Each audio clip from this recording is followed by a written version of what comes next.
राम ने कहा, माता आपने वरदान दिया है, मुझे वचन दिया है, आपको मानना ही पड़ेगा। उस दिन से कैकेयी राम से दूरी बनाने लगी और कोप गोवर्धन चली गई। साक्षात धर्म के विग्रह हैं राम। यदि धर्म की संपूर्ण व्याख्या की जाए तो राम के चरित्र को देखो। माता जानकी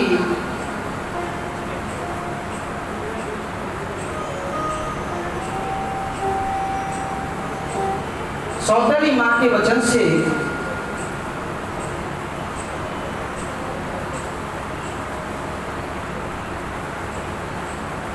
दशरथ जी ने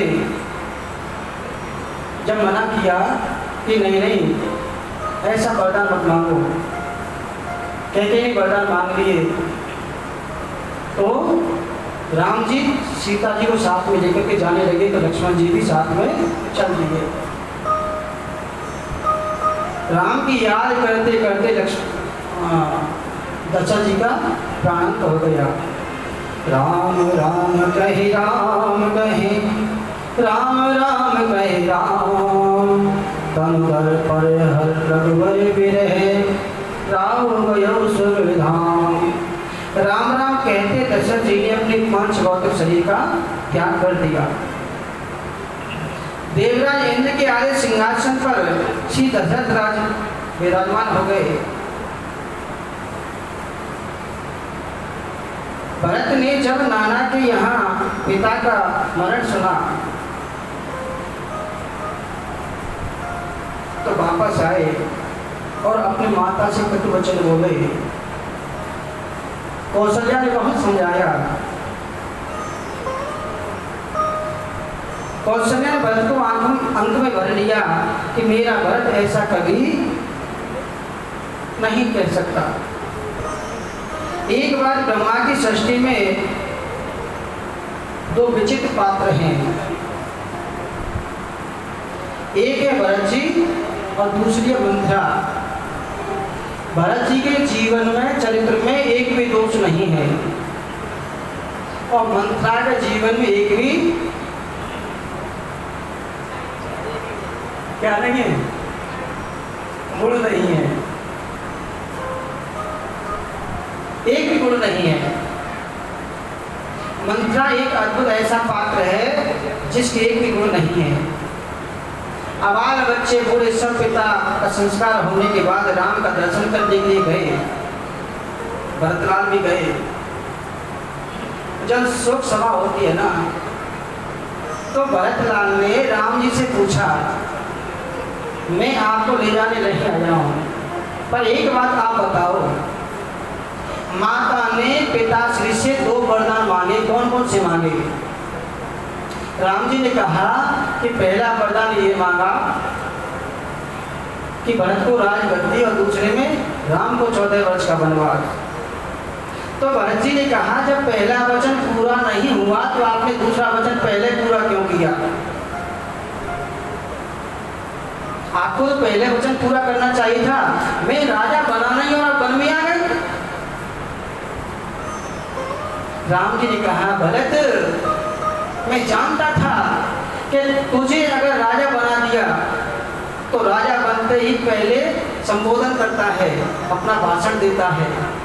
तो यही कहते आप लोगों ने मुझे राजा बनाया, बहुत बड़ी कृपा की आपने, लेकिन आज मैं अपनी सारी संपत्ति सारा राज्य भगवान राम के चरणों में रख देता हूँ। तो भरत, मैं बन कैसे आता? अगर बन नहीं आता इन कोल भीलों को, छबरी माता को, इनको दर्शन कैसे होता? तो भरत जी ने कहा कुछ तो दो। तो भगवान ने अपनी चरण पादुका भरतलाल को दे दी और भरतलाल चरण पादुका सर पे रख के वापस अयोध्या के सिंहासन पर रख करके नंदी ग्राम में रह करके भगवान का भजन करते वहीं से शासन चलाते थे।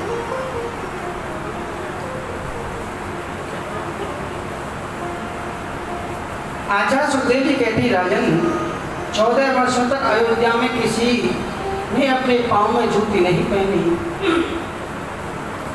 किसी ने अपनी बेटी बेटा का विवाह नहीं किया। तो विवाह में मंगलगान गाना होता है, जब राम ही नहीं तो मंगलगान किस लिए।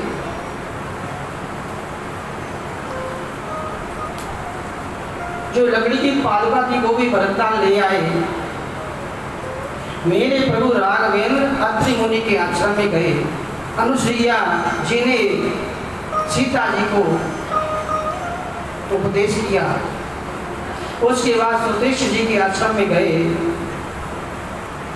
सुतृष जी राम जी को अगस्त्य मुनि के पास में ले गए दर्शन कराने के लिए। पंचवटी पर रहने लगे। लक्ष्मी जी ने एक पर्णकुटी बनाई जिसका नाम पंचवटी था। वहां पर एक सुंदरी नारी आ गई, शूर्पणखा। मैं आपसे थोड़ा सा शूर्पणखा का परिचय दे दूं। शूर्पणखा रावण की बहन थी।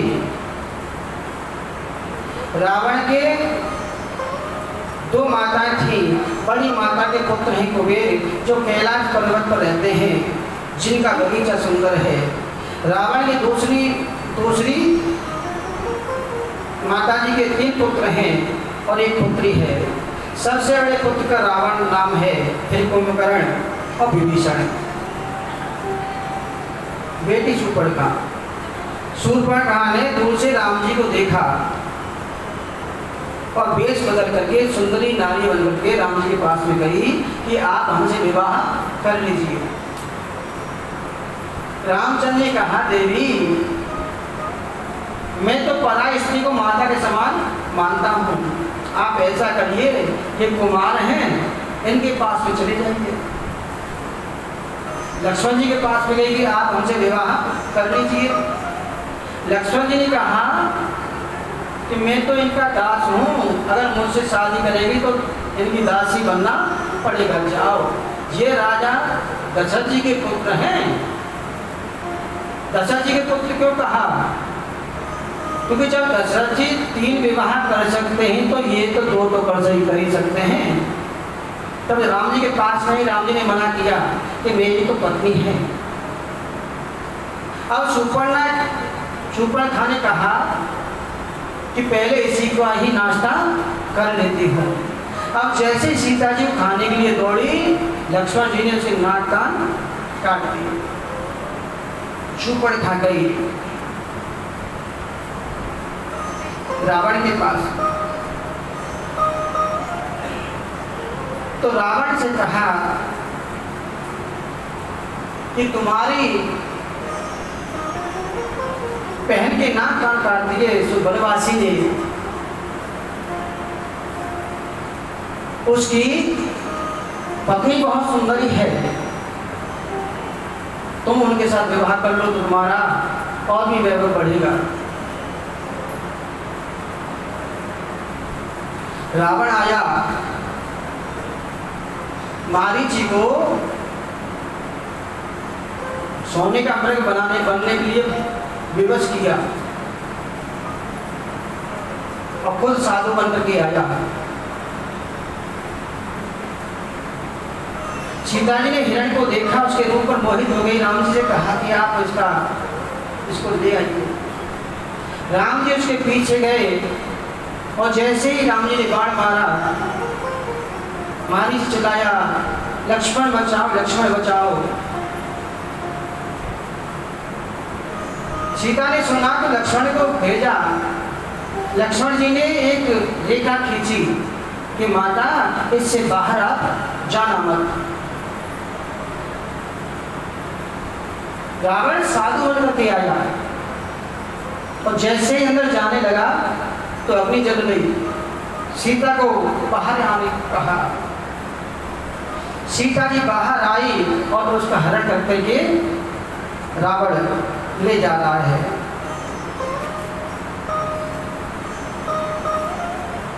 राम जी सीता जी खोज में दौड़े। पंपा पर पहुंचे। सुग्रीव के साथ उनकी मित्रता हुई।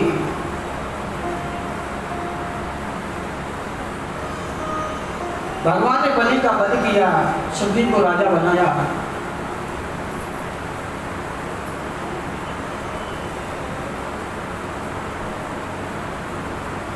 सभी लोग सोचने लगे कि माता कहाँ है, तो संपाति ने बताया कि रावण माता को लेकर के गया है। सुग्रीव ने आभूषण दिखाए कि एक नारी जा रही थी, उसने एक पोटली घेरी है, इसमें कुछ आभूषण है। राम जी ने लक्ष्मण से कहा, लक्ष्मण देखना तो सही कि सीता जी के हैं। लक्ष्मण ने कहा, भैया जी मैंने तो भाभी के चरणों के अलावा कुछ देखा ही नहीं है,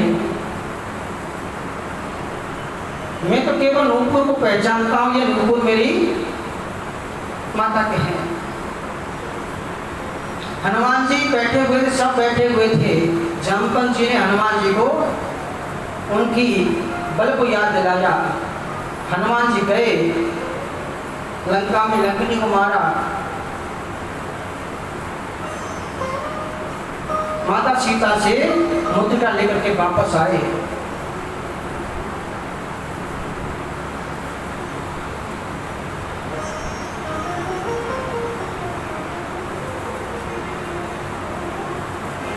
सेतु बांधा गया, राम की सेना पहुंची, राम रावण युद्ध हुआ, राम को विजयश्री मिली।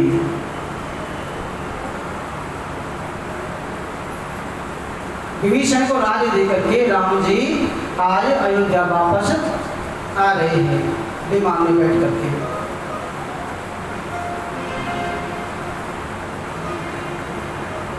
ये अद्भुत युद्ध हुआ। देवताओं ने फूलों की वर्षा की। दशरथ जी ने स्वर्ग से आकर के राघवेंद्र को आशीर्वाद दिया और साकेत धाम को चले गए। कुबेर ने अपना विमान राघवेंद्र को दिया। हनुमंत लाल ने आज अवध में जाकर के सूचना दी, 14 वर्षों में जितने दिन होते हैं ना, उतने ही दीपक जलाए गए। बोले राजा रामचंद्र भगवान की ऐसा आनंद हुआ सबके मन में। अवधपुर वासियों के आनंद की आज सीमा नहीं रही। एक धोबी की बात सुनकर के सीता जी को वन में भेज दिया। लवकुश का जन्म हुआ। लवकुश ने आकर के रामायण सुनाई। सीता जी आई और जमीन में समा। आचार्य सुखदेव ने परीक्षित को राम कथा बहुत संक्षिप्त में सुनाई। सुखदेव जी जानते थे कि राम कथा यदि मैं कहने बैठ गया तो कृष्ण कथा कह ही नहीं पाऊंगा। बड़ी सुनने की बात है। आज चंद्रवंश का निरूपण करते हैं।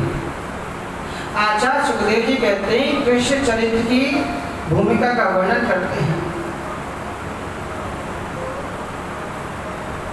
आइए 2 मिनट राम जी का कीर्तन कर रहे हैं।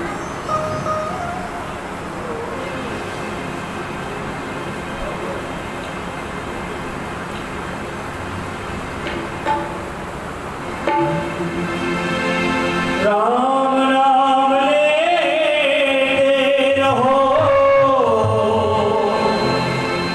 धरे रहो कारज में ही साध है सुप्रकाश रघुरी।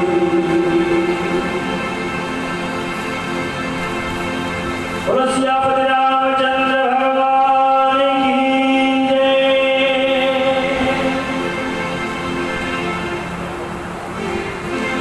राम नाम अति मीठा है, कोई गा के देख ले,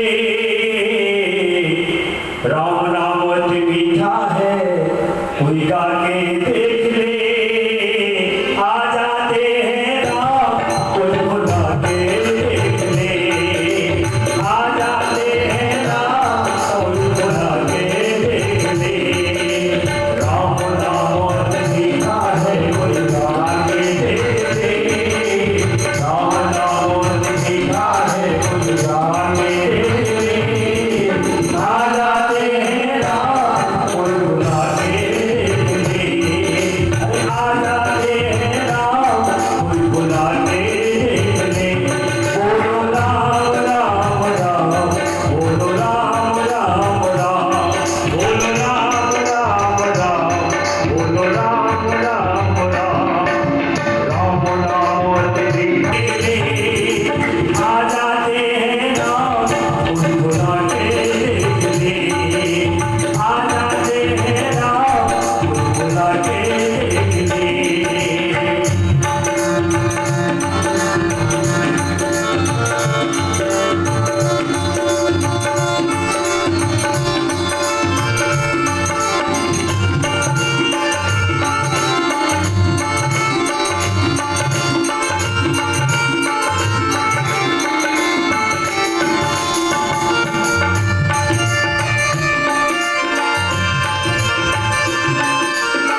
निर्भर करते हैं, जिस चंद्रवंश में मेरे गोविंद का प्राकट्य हुआ। कैसा प्यारा वंश है। श्री सुखदेव जी कहते, राजन, नारायण के पुत्र हुए ब्रह्मा, ब्रह्मा के पुत्र अत्रि और अत्रि के पुत्र हैं श्रीमान चंद्रमा जी। चंद्रमा के पुत्र हैं बुध और बुध के पुत्र हैं पुरु महाराज, पुरुरवा। इन्हीं पुरुरवा के वंश में 6 पुत्र हुए, आयु, सुतायु, सत्यायु, रय, विजय और जय। इसी चंद्रवंश में एक परम तेजस्वी पुत्र हुए जिसका नाम है गाधी। गाधी चंद्रवंशी राजा थे, बड़े तपस्वी थे, परंतु गाधी के घर पुत्र नहीं था। एक पुत्र थी सत्यवती। सत्यवती का विवाह कहाँ करें? ऋचिक नाम के ऋषि आए, इच्छा न होते हुए भी गाधी को अपनी पुत्री का विवाह उनके साथ करना पड़ा, क्योंकि वे 1000 श्यामवर्ण के घोड़े जो पारितोषिक में देने पड़ते थे, शुल्क लेकर के दे दिए। अब ऋचिक मुनि के यहाँ बेटी चली गई तो गाधी रोते हैं, क्या करें, मेरी पुत्री चली गई। पुत्र कदाचित कुपुत्र हो सकता है, लेकिन पुत्री कभी कुपुत्री नहीं हो सकती। गाधी बोले, मेरे एक ही पुत्री थी, ससुराल चली गई, मैं क्या करूं। एक दिन गाधी अपनी पत्नी से बोले कि आपके दामाद बहुत बड़े संत हैं, उनसे बात करो ना, कोई मंत्र दे दे।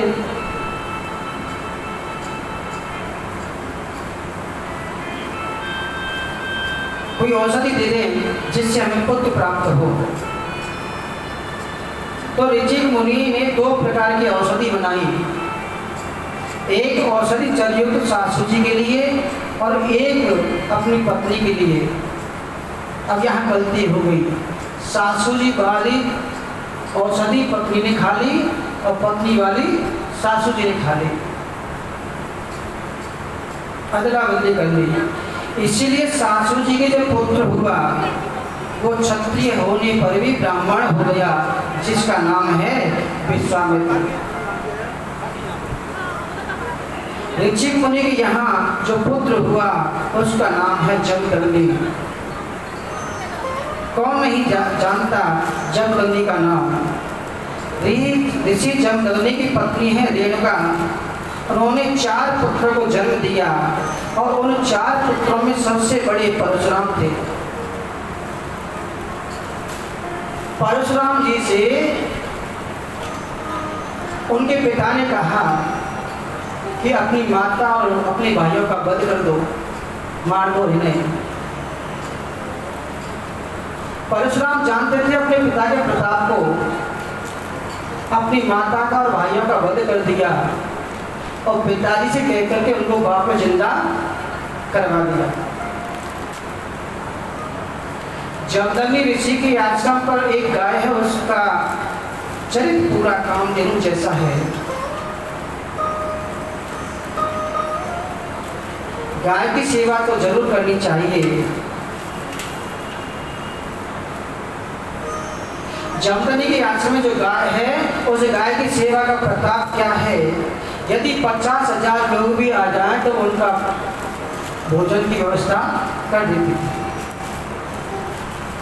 सहस्त्र अर्जुन ने जमदग्नि को मार दिया, गाय को ले गए। परशुराम ने सहस्त्र अर्जुन का वध कर दिया और 21 बार इस भूमि से क्षत्रियों का जो आत्ताई क्षत्रिय थे उनका नाश किया।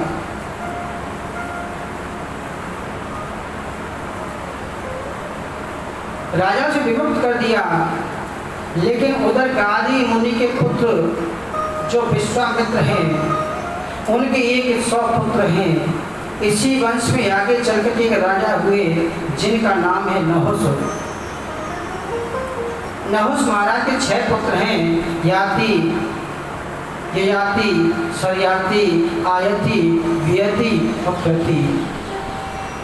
इन ययाति नाम के जो दूसरे नंबर के पुत्र हैं, उन्हीं ययाति महाराज की का विवाह देवयानी के साथ हो गया, जो शुक्राचार्य की पुत्री थी। उन्हें देवयानी के गर्भ से एक बालक का जन्म हुआ, जिसे हम यदु कहते हैं। उसी यदु के वंश में मेरे गोविंद का प्राकट्य हुआ। राजा ने कहा, महाराज, देवयानी तो ब्राह्मण पुत्री है और राजा ययाति क्षत्रिय है, फिर इनका विवाह कैसे हो गया? सुखदेव स्वामी कहते हैं, राजन, देवयानी अपनी सहेली के साथ गई थी जल विहार करने के लिए। सहेली जो राजकुमारी है शर्मिष्ठा, उसने जल्दी में भूल से देवयानी के कपड़े पहन लिए और देवयानी ने उसको भला बुरा कहा, तो शर्मिष्ठा ने देवयानी को कुएं में फेंक दिया।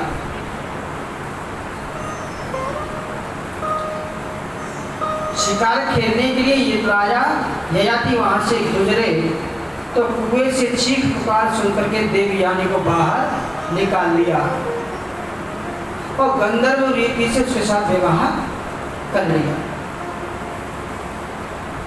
क्योंकि शर्मिष्ठा राजकुमारी ने देवयानी को कुएं में डाला था, इसलिए शर्मिष्ठा का दंड ये है कि उसे देवयानी की दासी बन करके जाना पड़ा। परंतु राजा ययाति जानते थे कि मेरी पत्नी ब्राह्मण की पुत्री है, हमारी दासी राजकुमारी है, तो थोड़ा झुकाव राजा का राजकुमारी के साथ हो गया। गुप्त रूप से पत्नी के रूप में उन्हें स्वीकार कर लिया। देवयानी के 2 पुत्र हुए, यदु और तुर्वसु, और दासी के 3 पुत्र हुए, दोहर, अनु और पुरु। शुक्राचार्य जी को अच्छा नहीं लगा, उन्होंने अपने दामाद को श्राप दिया, तुम बूढ़े हो जाओ। बूढ़े हो गए महाराज। अब ययाति महाराज ने कहा कि आपने जो श्राप दिया है उससे तो आपकी पुत्री को ही कष्ट होगा। तो शुक्राचार्य जी ने कहा कि अपने पुत्रों से कहो, कोई पुत्र अपनी जवानी तुम्हें दे दे और बुढ़ापा ले ले, तो तुम जवान हो सकते हो। राजा ययाति ने अपने बड़े पुत्र यदु से कहा, बेटा, असमय में वृद्ध हो गया हूँ, मेरी वृद्धावस्था लेकर के कुछ समय मुझे दे दो। यदु बड़े विवेकशील थे, यदि पिताजी को मैंने युवावस्था दी तो मुझे मातृ संबंध का दोष लगेगा, लेकिन छोटे पुत्र ने अपनी युवावस्था पिताजी को दे दी। बेटे की युवावस्था पा करके ययाति ने 1000 वर्ष तक काम भोग किया, परंतु मन में शांति नहीं मिली। 1000 वर्ष बीत गए, फिर भी उन्हें तृप्ति नहीं हुई, तो ययाति महाराज के मन में बड़ी ग्लानि हुई। एक दिन राजा ययाति के नेत्रों में आंसू आ गए और सोचा कि कितना बड़ा पापी हूं मैं, मेरा जैसा निकृष्ट जीव इस संसार में कोई और नहीं हो सकता। परमात्मा की विशेष कृपा का फल ये मानव शरीर मिला है, हमें विशेष कृपा है, और मैंने अपने पुत्र की युवावस्था लेकर के काम का उपभोग किया, लेकिन मेरा मन आज तक नहीं होगा। कामनाओं की शांति कभी काम के उपभोग से नहीं हो सकती। जलते हुई अग्नि में घी डालने से और अग्नि प्रज्वलित होती है, कभी शांत नहीं होती। ऐसे ही मन को, इंद्रियों को जितना खुला छोड़ेंगे उतना ही फैलता है। शरीर का फल केवल विषयों के भोग के लिए नहीं है, इंद्रियों को संयमित करना चाहिए। भागवत में लिखा है कि 1 मिनट भी परमात्मा के बगैर नहीं रहना चाहिए। चिंतन मेरे गोविंद का करो और चिंता संसार की करो। 1 मिनट भी घर में रहने की इच्छा नहीं है, इसमें कहीं सुख नहीं है, ये तुच्छ है। एक क्षण भी मैं घर में रहना नहीं चाहता। अपने छोटे पुत्र पुरु को बुला करके कहा, बेटा अपनी युवावस्था ले लो और बुढ़ापा मुझे दे दो। आचार्य सुखदेव कहते हैं, राजा ययाति ने एकांत सेवन किया और समाधिस्थ हो गए और धीरे धीरे मन को कृष्ण के चरणों में लगाया, कंठ गदगद हो गया। श्री सुखदेव जी कहते हैं, राजन ययाति के जो सबसे छोटे पुत्र पुरु हैं, इनका वंश बड़ा अद्भुत है। इन्हीं पुरु महाराज के वंश में आगे चल के जो संत हुए,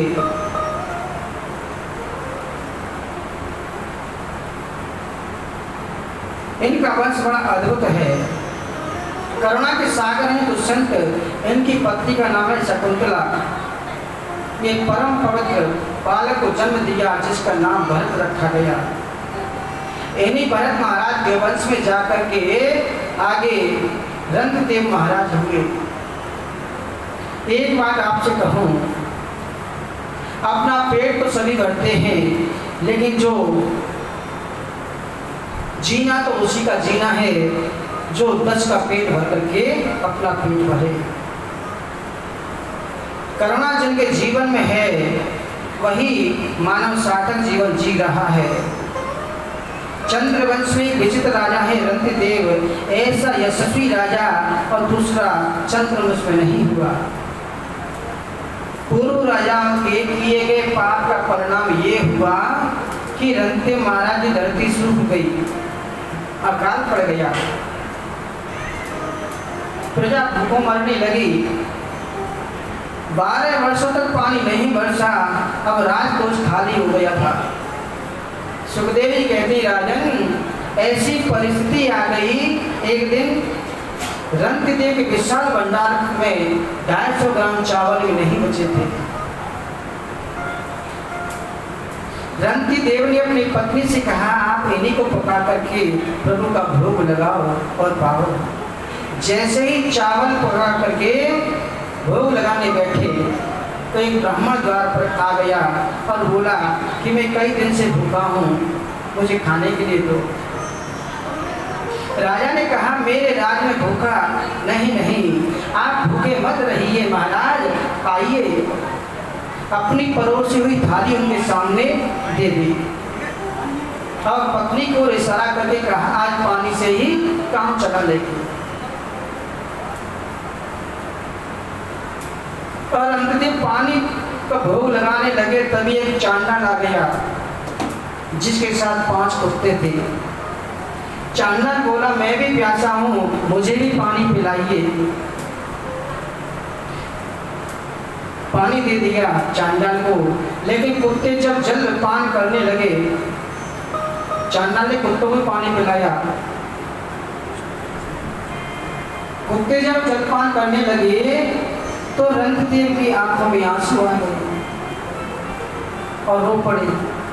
हाथ जोड़ कर रंतिदेव ने ऊपर की ओर देखा और कहा, हे गोविंद, यदि तुम मेरी वाणी को सुन रहे हो, मेरा एक ही वचन है कि मैं आपको एक ही प्रार्थना करना चाहता हूँ। रंतिदेव ने कहा, गोविंद, मुझे स्वर्ग नहीं चाहिए,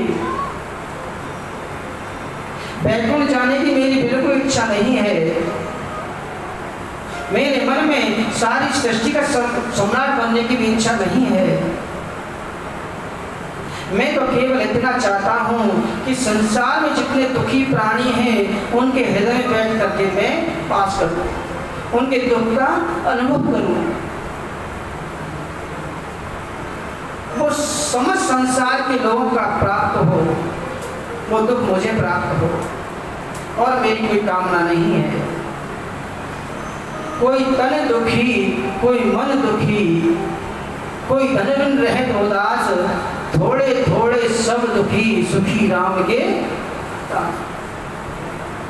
हे भगवान, मैं इन जीवों को जल समर्पण कर रहा हूँ, भोजन दे रहा हूँ, यही मेरी सर्वोत्तम भक्ति है। और इसी मैं किसी पूजा को नहीं जानता। बड़ी सुंदर बात कही। मालिक इतना दीजिए जामे कुटुंब समाए, मैं भी भूखा ना रहूं और साधु भूखा न जाए। परमात्मा प्रसन्न हो गए और आकाश की ओर रंगते प्रार्थना कर ही रहे थे कि घटाएं फिर आई। बिजली चमकने लगी और घनघोर बारिश हो गई। अद्भुत वृष्टि हुई, क्योंकि वे चांडाल कुत्ता, ये पंडित कोई और नहीं, साक्षात भगवान ही थे। साक्षात ब्रह्मदेव ने परीक्षा ली रंतदेव की। इन्हीं रंतदेव के वंश में आगे कुरुवंश हुआ। ये कौरव और पांडवों का वंश कहलाया। इसी वंश में एक शाखा हुई पांचाल की और मगध की। श्री ययाति महाराज के सबसे बड़े पुत्र थे, जिनका नाम है यदु। यदु महाराज, इन्हीं यदु के वंश में कई पीढ़ियों के बाद एक राजा हुए, जिनका नाम था देवमीर। देवमीर राजा के दो पत्नियां हुई। एक पत्नी के दो पुत्र हुए, अर्जन्य और पर्जन्य। दूसरी पत्नी का पुत्र हुआ सूरसेन। अर्जन पर्जन के 9 पुत्र हुए, जिन्हें हम नवरत्न कहते हैं। नंद बाबा आदि गोकुल में रहते हैं। और दूसरी पत्नी के बेटा हुआ सूरसेन। सूरसेन के पुत्र वसुदेव आदि। सुखदेव जी कहते राजन, वसुदेव के 7 पत्नियां थी। गौरवी, रोहिणी, भद्रा, मदरा, इला, रोहिणी, देवकी, प्रभु आदि। सबसे छोटी देवकी है। दूसरे नंबर की पत्नी जो रोहिणी है, उनके पुत्र जल्दी नहीं हुआ। देवकी के 6 पुत्र हुए, तब उनका पहला पुत्र हुआ बलराम। वैसे बलराम जी भी कई भाई हैं। बल, गद, सारण, दुर्मल, विपुल, ध्रुव आदि, ये रोहिणी के पुत्र हैं। सबसे छोटी महारानी देवकी के 8 पुत्र हुए। 8वें में सबसे बड़े पुत्र का नाम है कीर्तिमान। कीर्तिमान से लेकर के 6 पुत्रों को दुष्ट कंस ने मार दिया। और 7वें पुत्र जो देवकी का है, उन्हें हम बलराम कहते हैं। 8वां संतान के रूप में मेरे गोविंद का प्राकट्य हुआ, कन्हैया का अवतार हुआ। मथुरा में जन्म लिया, गोकुल में पन्ना झूले, वृंदावन में जाकर के लीला की, मथुरा आकर के कंस को मारा, जरासंध के भय से द्वारका चले गए और द्वारका में मेरे प्रभु के बहुत से विवाह हुए। कौरव पांडवों का युद्ध हुआ। उद्धव जी को उपदेश दे करके मेरे गोविंद प्रस्थान करके अपने धाम को चले गए। एक श्लोक में सारी भागवत को सुना दिया, मतलब कृष्ण कथा को। सारी सभा बिल्कुल शांत बैठी हुई थी। सुखदेव चुप हो गए। सभी संतों ने परीक्षित को इशारा करके कहा कि हो गई कृष्ण कथा। तो परीक्षित ने सुखदेव जी से कहा, गुरुदेव हो गई कृष्ण कथा? बोले सुना दो दी। पूरी हो गई। आपने जो चंद्रवंश और सूर्यवंश सुनाया मुझे बहुत अच्छा लगा, लेकिन कृष्ण कथा सुनाने में इतनी कंजूसी आपने क्यों की? अच्छा नहीं किया। मेरे वहां पांडवों के पास कुछ नहीं था, छोटी सी सेना थी, 5 भाई, और कौरवों की सेना तो गुरुजी एक बहुत बड़ा समुद्र था। कौरवों की सेना रूपी सागर में बहुत बड़ी मछलियां थी। भीष्म पितामह, द्रोणाचार्य, कृपाचार्य, कर्ण, विकर्ण, दुर्योधन, दुशासन आदि। लेकिन मेरे बाबा पांडवों ने जब श्री कृष्ण के चरण रूपी नौका का आश्रय लिया तो कौरवों की सागर रूपी सेना को पार कर लिया, जैसे गाय का बछड़ा खुर से गड्ढे को पार कर जाता है। मेरे पूरे परिवार के रक्षक हैं, प्राणदाता है कृष्ण, और आपने उनकी कथा सच सुना दी। आप मुझे कृष्ण कथा विस्तार से सुनाइए ना।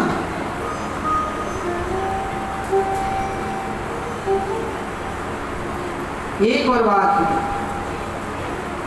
आपने देवी के पुत्रों का वर्णन किया, उनमें 8वीं संतान बलराम जी थी, और माता रोहिणी के पुत्रों का वर्णन किया, उनमें पहली संतान बलराम थे।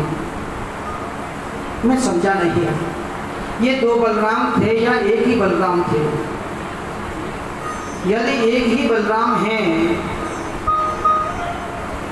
तो बिना 2 बार जन्म लिए ये 2 माताओं के पुत्र कैसे कहलाए?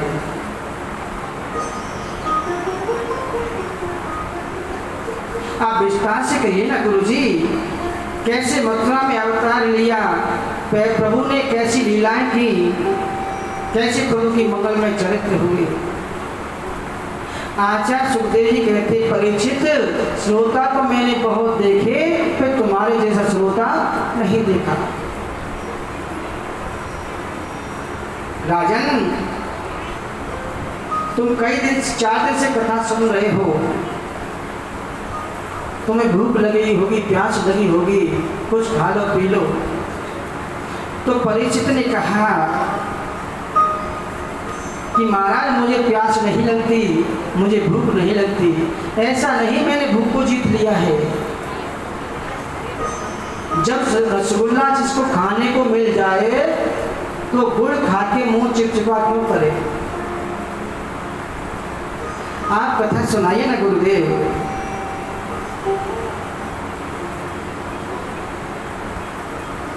ये कथा तो लगातार 7 दिन तक चली। राजन, तुम्हारी नैष्ठिक वृद्धि वासुदेव के चरणों में बनी रहे, कृष्ण कथा में है, इसमें मुझे विश्वास है। बहुत आनंद हुआ, इसलिए तुम्हें विस्तार से सुनाऊंगा। तुम राजा नहीं हो, राज ऋषि हो, राज सप्तम हो। आदरणीय सुखदेव जी कहते हैं, परीक्षित, पृथ्वी पर जब जब दुष्टों का बोलबाला होता है तब तब प्रभु का धरती पर अवतार होता है। जब जब होई धर्म की हानि, बाढ़ असुर अधम अभिमानी। जब जब होए धर्म की हानि, बाढ़ असुर अभिमानी। जब जब होई धर्म की हानि, बाढ़ असुर अधम अभिमानी।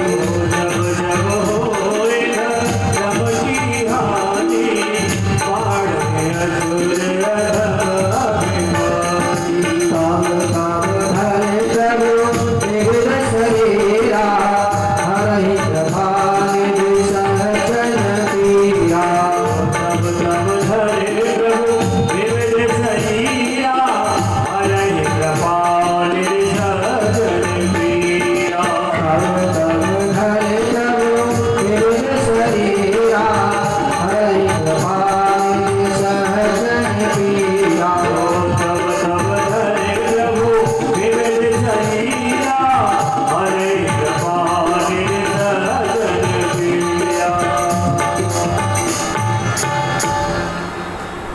ज्यादा पाप कर्म बढ़ता है, तब तब धरती पर प्रभु का विविध रूप में अवतार होता है। राजन, गाय, पृथ्वी रूपी गाय, पृथ्वी गाय का रूप धारण करके ब्रह्मा जी के पास में गई और कहने लगी, अगर ऐसे ही पाप होते रहे मेरे ऊपर तो मैं रसातल में चली जाऊंगी। देवता ने ब्रह्मा जी से स्तुति की, आप कुछ करिए ना, बड़े बड़े पापी पड़ गए हैं। ब्रह्मा जी ने पृथ्वी माता से कहा कि 1 मिनट रुको, मैं भगवान से बातें कर लेता हूँ।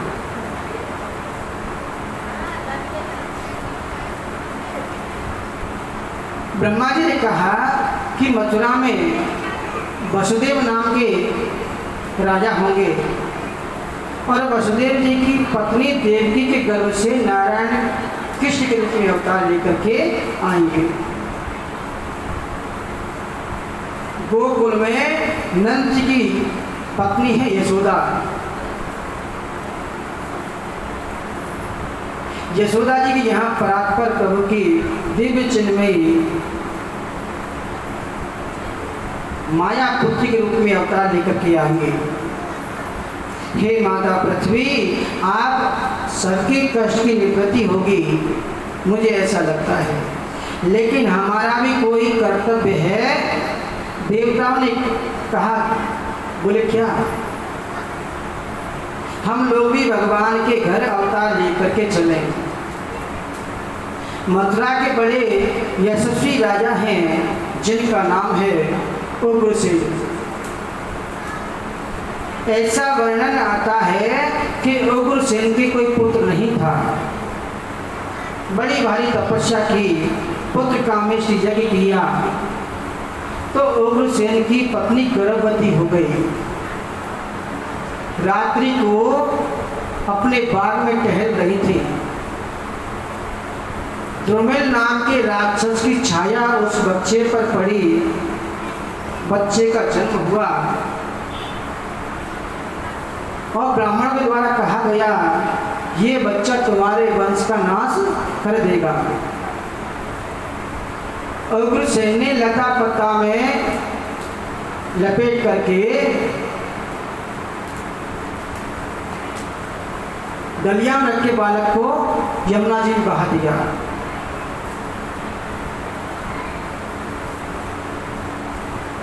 उधर सूरसेन